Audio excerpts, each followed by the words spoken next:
Welcome back to the Food for Thought. In Genesis 28, God speaks to Jacob in a dream and details how he plans to bless him. Jacob's response is to worship God and vow to give him a tenth of all he is given. Make a list of ways God has blessed you. Take time to worship him for what he has done and is going to do in your life. How do thankfulness and worship prepare our hearts for giving? I definitely think that it prepares our hearts for giving because it reminds us of just how much God has given us and how much he's done for us. And I definitely think it helps us to be humble and to not have so much pride and think about other people who may be in need and think about, just how many times he's brought us through situations in our life that we didn't think we could get through. And it just builds more trust, I believe. It builds more trust in God. It builds a stronger relationship. It makes our bond stronger with God.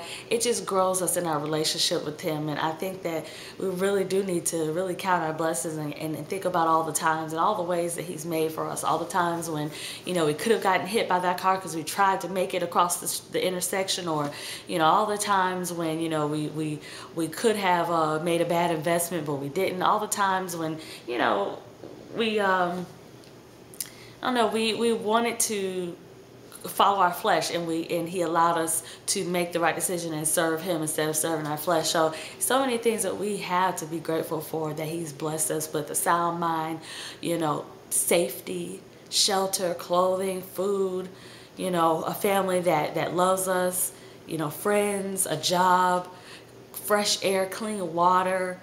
So many little things we take for granted: being able to walk, being able to talk, being able to see, being able to hear, being able to count all 10 fingers and all 10 toes. Just so many things that we take for granted we ought to bless him for, and we ought to thank him and let those things be a reminder and wear them, write them down, and so that we don't forget them, so that we're constantly just thanking God for all that he's done and all that he's going to do for us. So we just can practice really keeping the things that he's done for us in the forefront of our minds and our hearts, so that our hearts are open more to others who are in need, that we're more compassionate and more open to giving to others, because we can, when we remember that, God opens up our hearts so much more, and he impresses upon us, and we're able to hear what he wants us to do with the possessions that he has given us, so that we can be better stewards of them. So I hope that this has been a blessing to you. I hope that this is really, feeding your mind, feeding your thoughts, and helping you to really think about what God is calling you to do, and also just to think about your relationship with him and how you can grow stronger in him, just in your relationship with him, because he's going to tell you what he wants you to do, what he wants you to say, and what he wants you to give. You just got to ask him.